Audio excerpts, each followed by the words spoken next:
Hi everyone, my name is Gabriel and this is the Hour of the Raven, your channel for everything Ravenloft RPG, Dungeons and Dragons, and horror.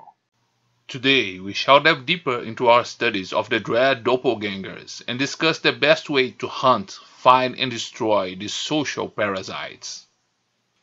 Although these creatures are classic Dungeons and Dragons villains, in the Ravenloft setting, the dread doppelgangers were created, monsters that became even more dangerous and threatening. The main book with information about these creatures is a book created by fans and available on the Fraternity of Shadows website. The Van Richten Society Archives Doppelgangers is the definitive guide to these creatures, featuring over 380 pages of rich material. Our next video will be based on this book, and I will leave the link below in the video description where you can download the book. This video will not focus on game mechanics, but will be directly inspired by the lore and history of these creatures within Ravenloft, mainly, in this case, on the fan material from the 3rd edition. If you play the 5th edition of Dungeons & Dragons, you will see that there are some difference in the approach to doppelgangers, but this video can be a source of information or even inspiration for creating new and more dangerous villains for your campaign. In this video, we will explore their powers, tactics, and weaknesses, and discover how to hunt and destroy these creatures. Are you ready? After experiencing the dangers of Timor and Peridon, we escape the dangerous metropolis on a ship that will take us back to the Sea of Sorrows and the coast of the Core. During the monotonous crossing of the mists, we take advantage of the time we have to delve into the dossier of the doppelgangers that we stole to uncover the mysteries about the dread doppelgangers.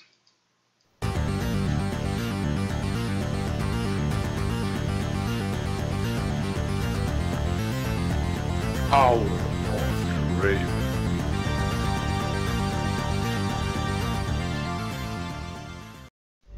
Those preparing to hunt a doppelganger must be prepared for a dangerous and treacherous hunt and be aware of everything and everyone around them.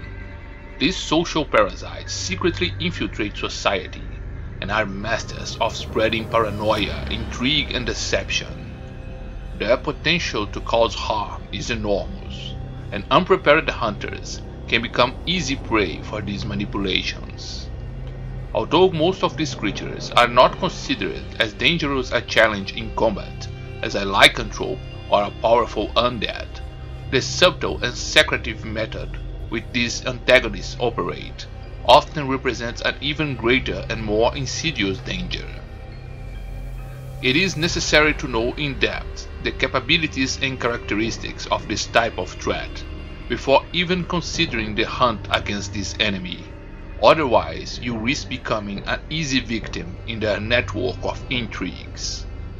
One of the most dangerous weapons that doppelgangers possesses is their telepathic abilities, which always leave them one step ahead of most hunters. However, in addition to this extrasensory ability, these monsters rely on the same 5 senses that other humanoid races have. Their grey eyes are endowed with dark vision, even when they take on other forms, but their other senses are not superior to those of a normal human.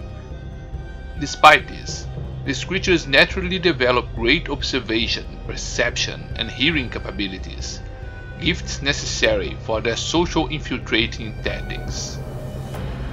Their rubbery grey skin provides a natural armor for their bodies, and even when transformed into other form, this rubbery leather is always beneath the false skin, making them more resistant to blows. Their bodies are flexible, and these creatures are often able to escape physical traps, and can change shape to escape handcuffs, chains, or tight spaces. Their blood is distinct from the common blood of humanoids, and is called plasma by scholars and arcanists. Although it has the same dark red color, it shows an animate appearance, moving of its own accord for a few moments after being removed from the bodies of these creatures. This plasma behavior leaves them less vulnerable to injuries and bleeding. Furthermore, they seem to be able to shape their bodies so that their vital organs always remain protected by thick layers of tissue. These monsters do not have natural fangs or claws, but they have muscles that make them quite strong. When not using some type of weapon, they prove to be skilled fighters with their fists, and many enjoy strangling their victims. A striking feature of the biology of these monsters is that they do not need to sleep and always remain active and conscious, devising their intrigues and plans. These monsters are also immune to sleep spells or sleeping toxins, which makes it very difficult to knock them unconscious without applying a strong impact to the head. This insomnia doesn't mean that these monsters don't get physically tired, just that they don't need to sleep to recover physically or mentally. One form of exhaustion that they are subjected to is precisely maintaining their shape for long periods. When not in their natural form, doppelgangers need to change their physical form at least once every 4 hours to avoid becoming tired. Just a few brief seconds in another physical form or in their natural form is enough to regenerate their transformation capabilities. If prevented from making this change, the creature may decide to stay in the current form for a longer time, but after 8 or 12 hours in this form, it will begin to become exhausted and will need to transform briefly, even if it is in front of other people, to recover their transformation's capabilities. The telepathic capabilities of these creatures also make them immune, or at least very resistant, to attempts at magical enchantments that try to influence their emotions or force some kind of friendship, submission, or obedience with the spellcaster. The most striking ability of these creatures, however, and what makes them feared and known, is their ability to alter their shape and appearance in order to replicate the shape of another humanoid creature. Their gaunt grey body transforms with great fluidity, and in a few seconds they can appear to be a humanoid creature of another race or species, or even emulate the appearance of another individual. Any humanoid race, including goblinoid races, can be emulated by these monsters, although the size of small or larger races can be an obstacle. Its preferred prey to emulate, however, is the human race.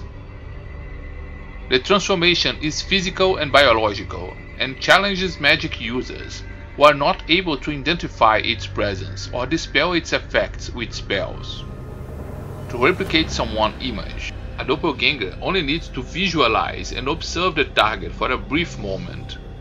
The longer and better the observation period, the more perfect the imitation adopted, and careful doppelgangers sometimes spend months observing a target they intend to imitate for a long period. The observation of a painting or a daguerreotype may be sufficient for a doppelganger to imitate a form, but evidently flaws can be found in this type of artistic or technological representation. The creature's control over its bodily form also make these creatures immune to any type of forced mystical transformation. Shape-altering spells only imprison them for a brief moment, and they can, when they wish, transform their bodies back into humanoid form. Another of their terrifying abilities is their psychic telepathy, and they can focus their telepathic gifts on one person at a time to detect their superficial thoughts. A doppelganger uses these telepathy powers for many purposes, and does not even need to be in the same room as his reading targets, if he is within range of their powers. These telepathic talents reach a cone of up to 60 feet, but some obstacles can impede its reach. 1 yard of wood or soil, 1 foot of stone or rocks, or 1 inch of metal are enough to impede the reach of these talents. These materials must be solid, however, or small fissures or mixed composite materials allow this telepathy to advance. The only materials that can completely block this capacity are lead and gold, which in any quantity become insurmountable barriers. In addition to reading superficial thoughts, a doppelganger can use their telepathic gift to glide about an environment, lightly brushing the minds of other sentient creatures in the area around them. The skimming is used to know an environment, or even to know when they are alone, or sense the arrival of intruders. Another use of this telepathy is gauging. By focusing on a specific individual, a doppelganger can evaluate and measure their intellect strength, their degree of perception or gullibility, estimating the wisdom and intelligence of a target. This type of assessment involves risk to the doppelganger, however. When trying to assess the mind of someone who has a much higher intelligence than the doppelganger himself, he may become stunned, and when trying to access an insane mind, the monster may also be contaminated by his madness.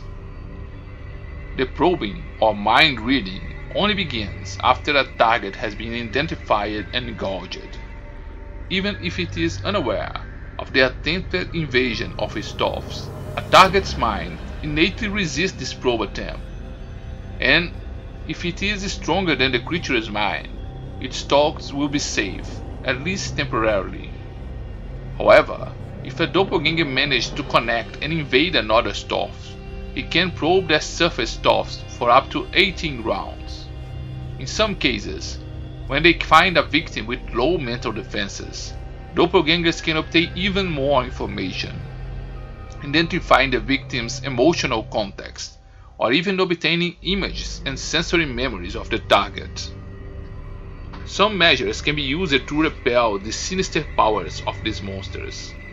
Helmets, coated in gold or lead, can allow hunters to approach these monsters with caution, as well as mental protection spells or magical items.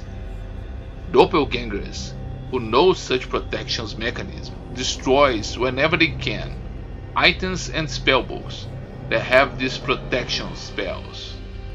Another dangerous ability of doppelgangers is glamour, a supernatural ability that makes them capable of altering the appearance and shape of objects around them. This ability only works on objects in the doppelganger possession, and its effects only work up to 5 feet away from the doppelganger. Although they cannot be dispelled by magic spells, these objects emanate a small aura of illusion. The magical effect is part illusion and part transmutation. Objects are changed in their shape and appearance, but not in their material type. A coarse fabric can become silk, and a common metal can look like a noble metal. A copper coin may appear to be a gold coin, but a wooden sword cannot be altered to look like a steel blade. Most doppelgangers use this gift to alter their clothing and adornments. They can alter audible, tactile, and visual aspects, but glamour does not affect the smell or taste of objects, and individuals with good perception can identify possible discrepancies using their senses. Despite these capabilities and abilities that are inherent to every doppelganger, it is important to remind hunters that just like human beings, no doppelganger is the same. A hunter must keep in mind that these creatures may have extraordinary abilities and be capable of great feats. It is not uncommon to find doppelgangers who are skilled rogues, bards, wizards, or warriors, making them even more challenging adversaries. More than that, some doppelgangers manage to improve their skills to perform even more incredible feats. Some improve their transformation capacity and become capable of making bone blades in their hands, or hardening their fists with bone mass to become powerful boxers. Some manage to develop the ability to transform their face into a hideous sight to terrorize and intimidate enemies. Others become capable of drastically altering their size, becoming larger, smaller, or even being able to squeeze or stretch in an abnormal way. Some can alter only small parts of their bodies separately, improving their physical or sensory capabilities. Others become psychic masters, developing the ability to penetrate even deeper into the minds of their victims, to cross physical barriers with their mental powers, to gain premonition of dangers and threats around them, or even to drastically increase the range, accuracy, and power of their psychic powers. Finally, others become masters of glamour, and become skilled in using their magic to alter objects around them, becoming masters of forgery, being able to alter written details on documents, or even alter weapons to better harm their enemies. In addition to these extraordinary capabilities, developed or inherited by doppelgangers, many of the fittest and most powerful of these creatures dedicate themselves to enhancing their capabilities through alchemical process. The study of alchemy as a science or occult art in academic or mystical circles has gained a lot of space in Peridot, and doppelgangers have joined lodges and sects to advance on these learning paths. Each of these paths use alchemical and philosophical principles and are linked to one of the 7 pure metals: lead, tin, iron, copper, silver, quicksilver, and gold. There are 7 disciplines and paths of alchemical knowledge. Each of them is associated with some pure metal, and also with a mortal sin and some supernatural ability of doppelgangers.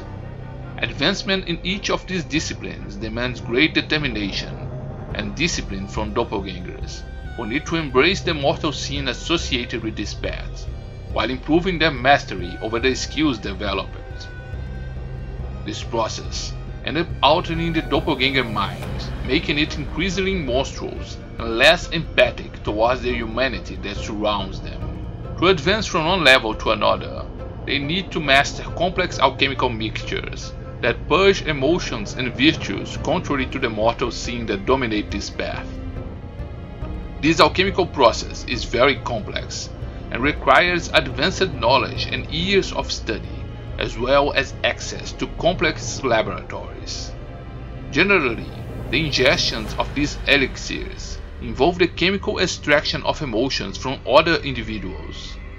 Many of those who seek the philosophical teachings of the divinity of mankind end up falling prey to these traps, volunteering for experiments that will purge them from their mortal sins. Each of these paths and disciplines is divided into 4 circles of knowledge and power. The first circle of knowledge is called devotion, and its members are called apprentices. The second circle is called dedication, and its members are called journeymen. The third circle is known as the dominion, and its members are called smiths. Finally, the fourth circle of power is called the apogee, and those who dominate it earn the title of master. Via Publin is the path of lead, and is associated with willpower and the mortal sin of avarice. Through this path, a doppelganger learns to become the master over other creatures, dominating their mind and soul and controlling everything around them. Alchemical process and disciplines allow doppelgangers to expand their telepathic powers, to use them in an offensive way, invading and manipulating the minds of their victims. At the first level as apprentice, they learn to confuse and terrorize their victims, but as they advance in power, they become capable of paralyzing their victims, inducing states of madness, erasing or altering their memories, and even absorbing and stealing the memories of a victim. Via Stanen is the path of tin, and is associated with agility, a trait linked to the ability to imitate, and the mortal sin or envy.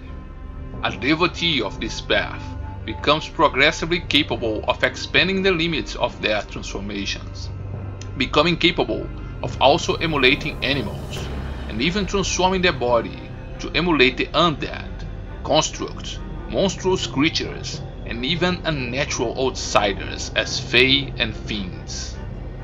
Via Ferrum is the path of iron, and it's associated with physical fortitude and the mortal sin of wrath. Its devotees use their desire for destruction to become combat weapons made of flesh, bone, blood, and iron. Initially, they become more resistant and stronger, and later develop ways of transforming parts of their bodies into blades and weapons. And they also become more susceptible to attacks of fury and brutality. Great masters can make their bodies as rigid as iron and equally invulnerable for some time. Via Capron is the copper path and is associated with charisma and seduction and the mortal sin of lust. Its devotees hone their psionic power and even their blood to manipulate the emotions of their targets. In their first circles, adepts increase their ability to perceive and manipulate the emotions of their victims, making them more vulnerable and susceptible to seduction and manipulation. At advanced levels, they can use their plasma blood to temporarily enchant and even transfer part of their abilities to those who inadvertently drink part of their blood. And great masters can enchant a large number of servants who become slaves to the will and desires of their master, always trying to please. Via Hydraction, or the path of Quicksilver, is associated with physical and mental vitality and the mortal sin of gluttony. Through this path, the doppelganger enhances their mind and body to be more fluid and malleable, and initiates can increase their tissue plasticity and ability to absorb damage to the body through fine tissue adjustments. Some become capable of regenerating, others of controlling their bodily fluids outside their body by controlling their plasma extracted from them. Those highest on this path are able to generate new limbs or shape their body in an almost liquid way. Great masters are capable of soul division, temporarily dividing their body into two equal bodies, which act independent with the same mind and control. Via Argentum, or the path of silver, is associated with intellect and reasoning and the mortal sin of laziness. Through this discipline, the doppelganger improves his glamour, expanding his ability to create small changes in reality. Small sounds and illusory images are created by beginners, but its control and alteration of reality becomes more powerful in scope and power, affecting large areas such as a mansion, or creating illusions and duplicates of your persona, or even creating an almost permanent glamour if such objects do not touch cold iron or tin. Its most powerful levels allow the doppelganger to summon nightmare servants, creating illusions of their enemy's great subconscious fears. Its great masters achieve the ability to temporarily transition a large area to the ethereal border, disappearing from their enemy's reach, or surprising and terrifying them when they find themselves in the liminal space of another reality that permeates the land of the mists. The last path is a great mystery and the philosopher's stones of the alchemists of Zerisha. The Via Aurum is the path of gold and is associated with the ego and the deadly sin of pride.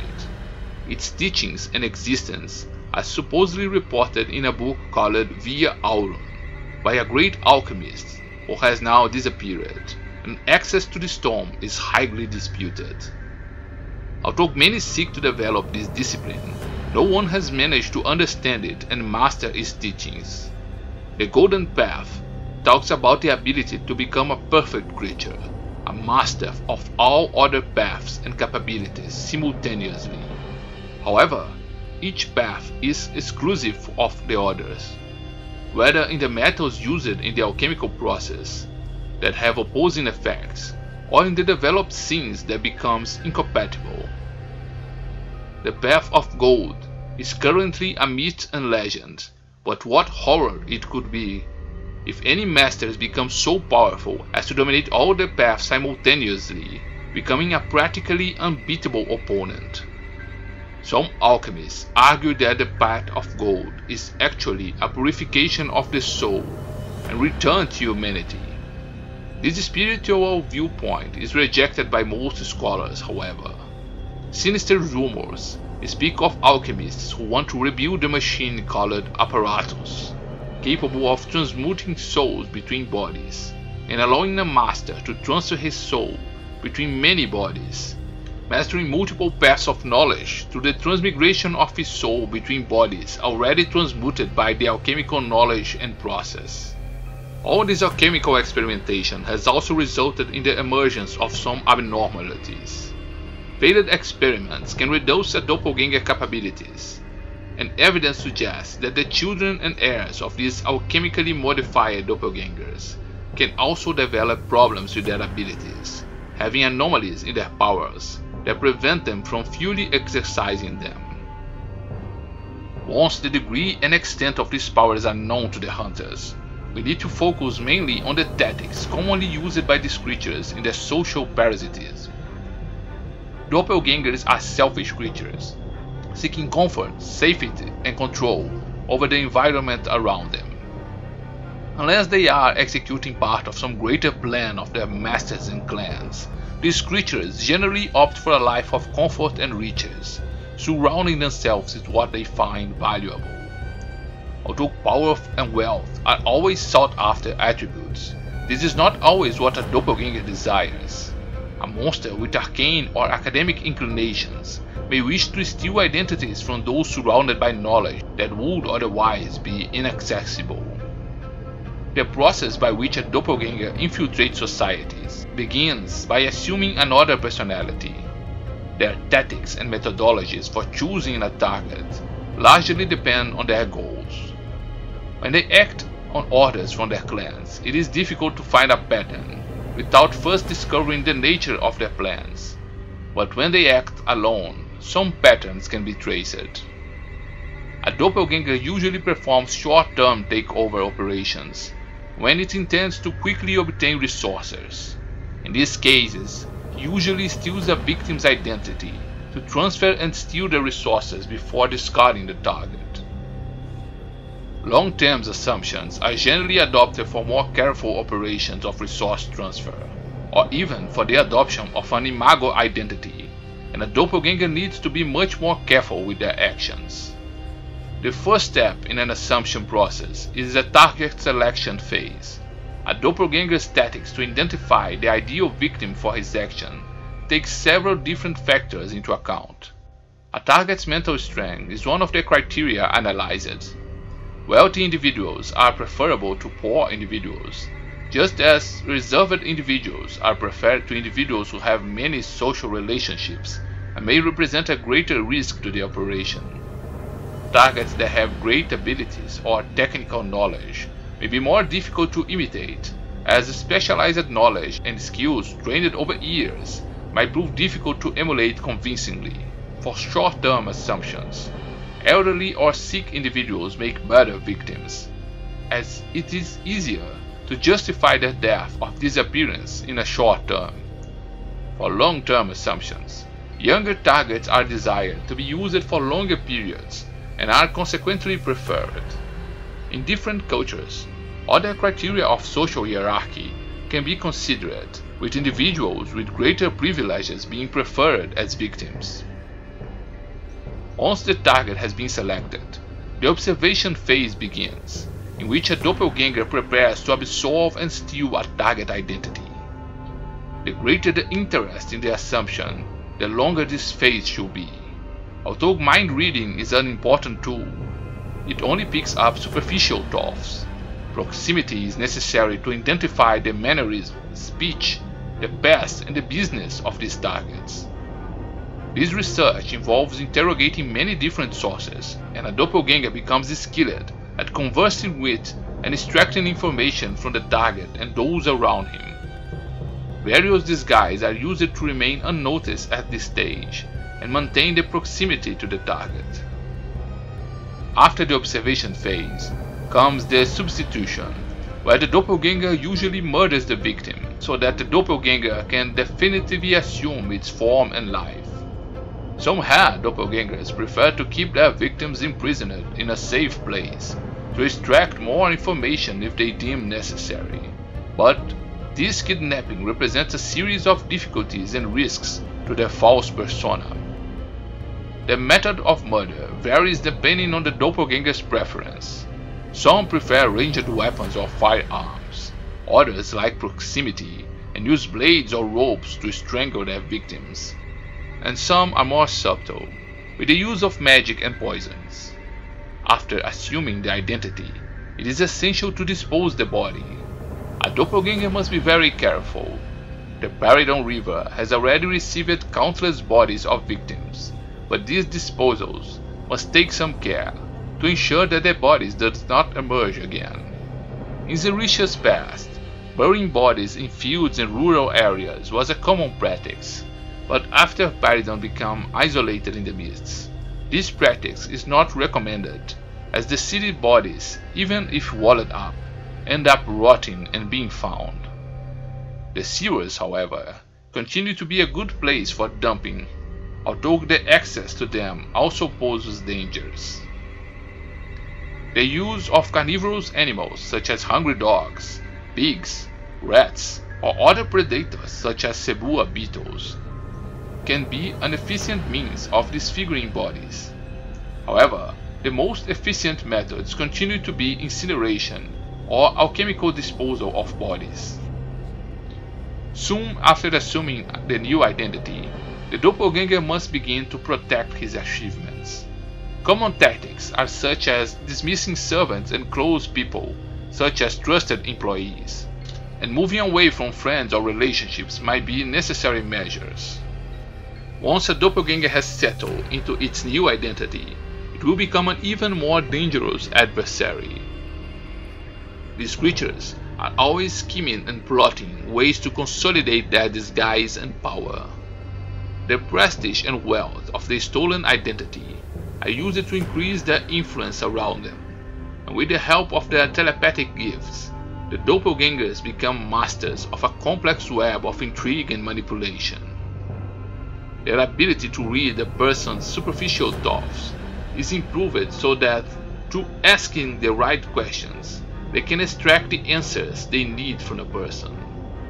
Thus, through simple conversations, they become masters of diplomacy and espionage.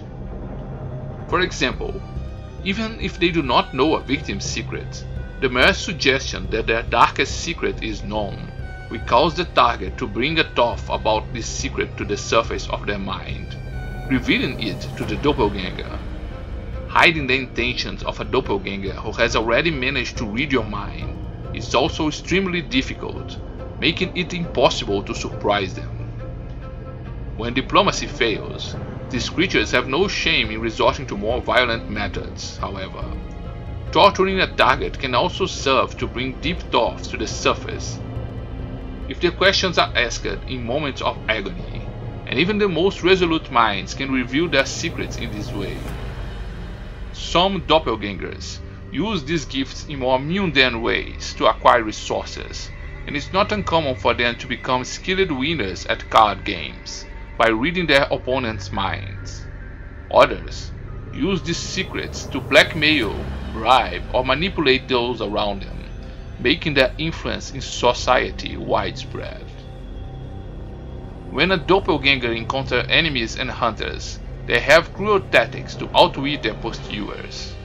Many take advantage of the fact that their breed is little known to deceive hunters, creating false trails and signs of the presence of other creatures of the night.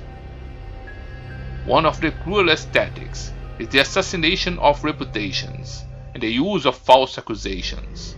Nothing makes life more difficult for adventurers than finding themselves unfairly accused of crimes they didn't commit, but which the doppelganger committed using their identities. Another widely used tactic is identity theft, to break the trust of a group of persecutors, causing intrigue and discord among allies. Finally, one of its cruelest tactics is gaslighting, designed to drive a person crazy, doubting their own perception of reality.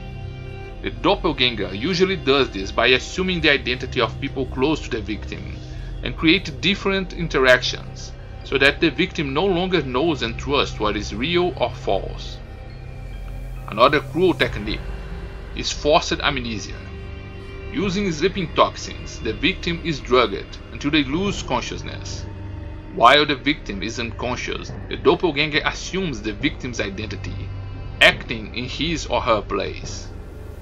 When the target awakens with no memory of the time that has passed, they have no memory or justification for the actions and interactions that are occurring during this period of amnesia. Knowing the tactics and powers of these creatures, it is time to discuss the best strategies for finding and hunting these monstrosities.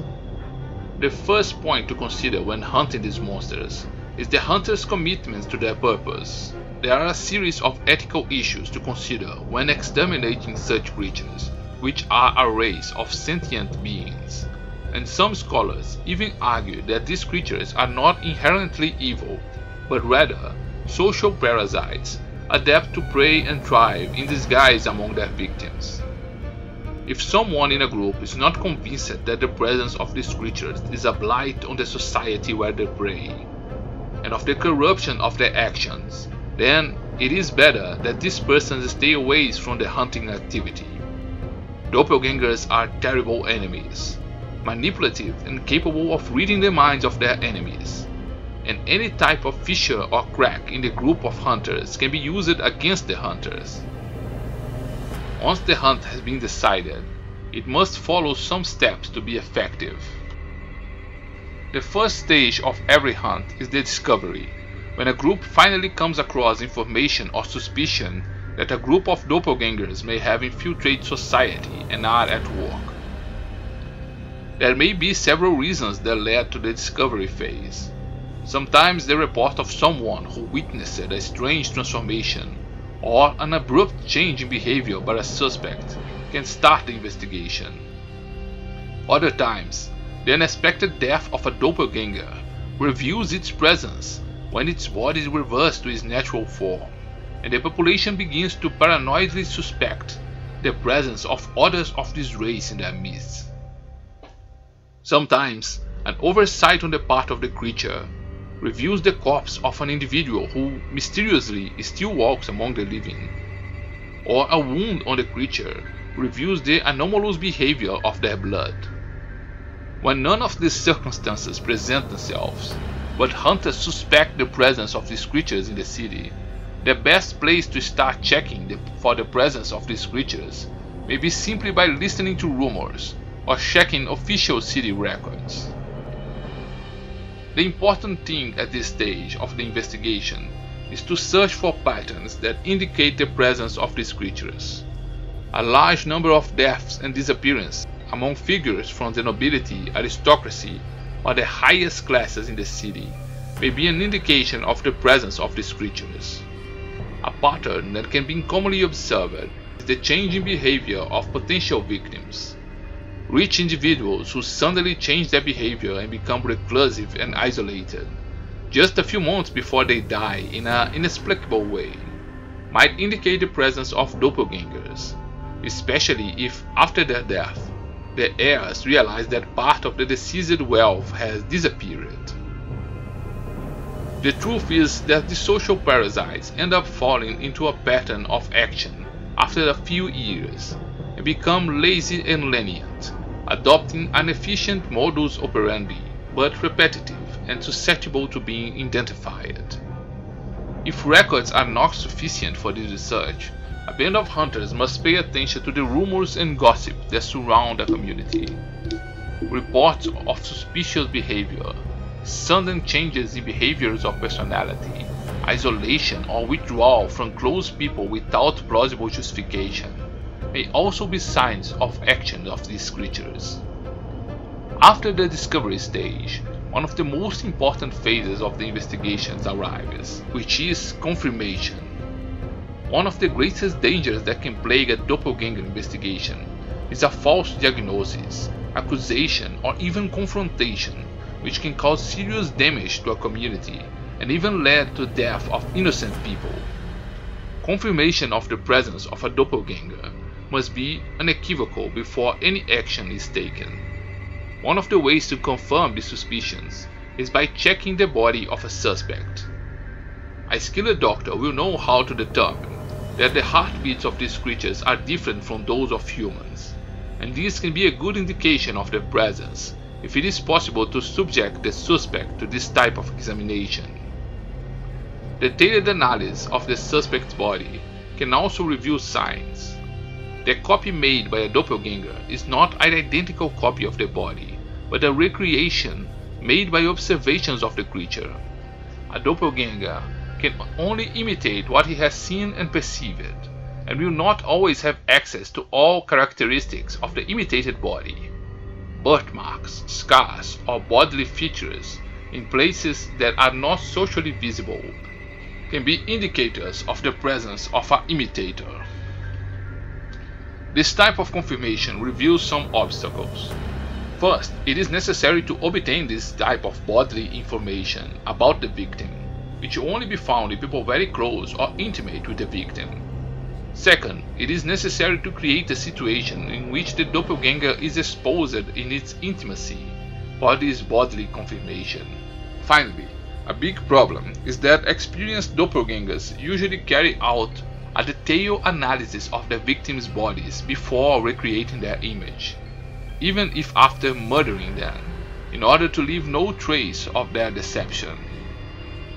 Another way to try to confirm the presence of a doppelganger is by looking for gaps in their knowledge.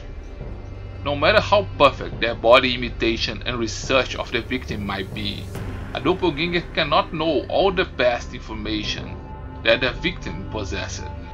Thus, knowledge of memories of childhood friends, the complicity of spouses or parents, can help to discover information about the victim's past that is unknown to the creature and which can expose flaws in the doppelganger imitation. This is also not an easy task, as many of these creatures are skilled liars and can sometimes uncover the answers to the question asked or the intentions of the interrogation in the minds of the questioners. Another way to identify a doppelganger is by observing their habits. This method of investigation is difficult and can take weeks or months, but sudden reclusive behavior, withdrawal from close ones, and contradictory behaviors can be a strong indication of their presence. Sleepless habits can be a strong indication. Many young and inexperienced doppelgangers are impatient and sometimes cannot disguise their boredom and impatience from staying up all night pretending to be asleep. Other doppelgangers end up developing the habit of hypergraphy, a mechanism to relieve the mind of the excess information they receive through their telepathy. These creatures begin to compulsively write down thoughts that they have absorbed around them in a flow of words, and sometimes some of their thoughts are also transcribed in this way. This compulsion can be an important clue for hunters to identify the presence of a doppelganger, or perhaps even probe part of their thoughts and designs.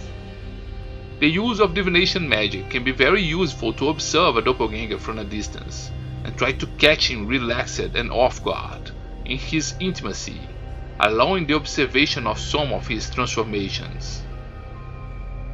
A more radical method to force this circumstance on a doppelganger would be to try to knock him unconscious to a strong blow to the skull, causing him to lose control of his form and revert to the natural shape of his body. The same method can be attempted by kidnapping and imprisoning the suspect, and subsequently observing the target until after a long period of hours, it becomes exhausted and transformed in front of witnesses. These violent methods are very dangerous, as the doppelganger will not allow themselves to be cornered easily, and in case of errors in judgment, these actions can lead to serious consequences. An efficient method of identifying a doppelganger is through extracting and observing its plasma. The blood of these creatures seems to have a life of its own, and even when extracted from their body, it seems to move for a short period. It is not necessary to seriously injure anyone for this test, and a simple needle that reveals blood flowing in the opposite direction to what it should be reveals its presence. Some rare doppelgangers, however, can control their fluids even after leaving the body, which may influence this identification, but these alchemical masters are rare.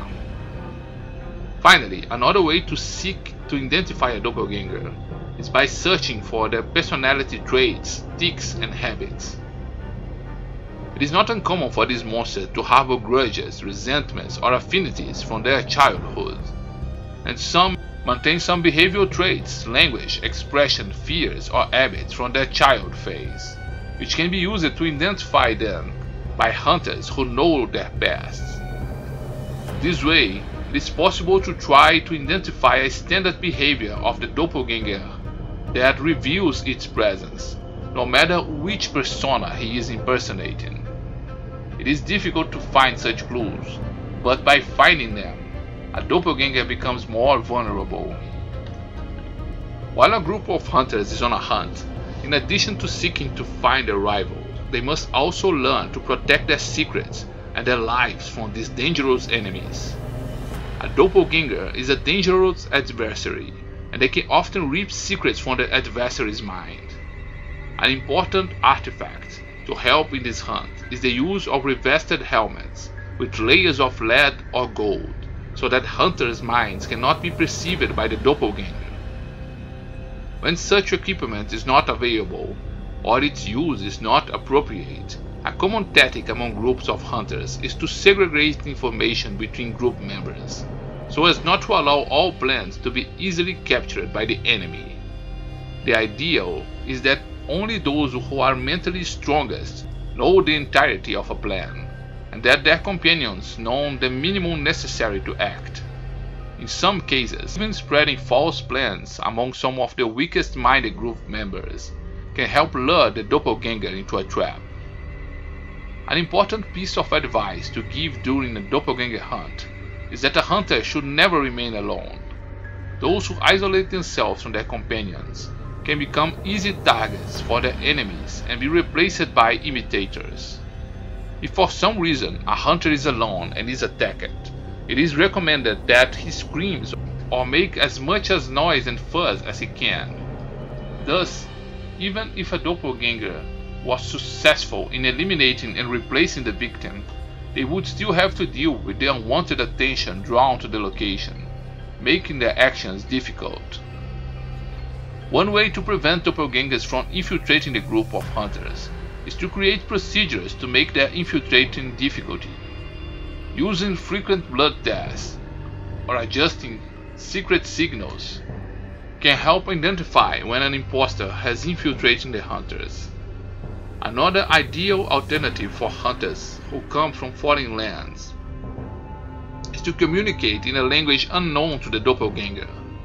Even though the creature can read minds, it will not be able to reproduce a language it does not know.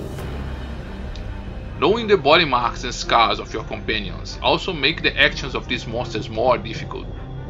In some cases, specialized groups of hunters have gone so far as to share tattoos on parts of the body that are not usually visible, to make it harder for these creatures to infiltrate their group.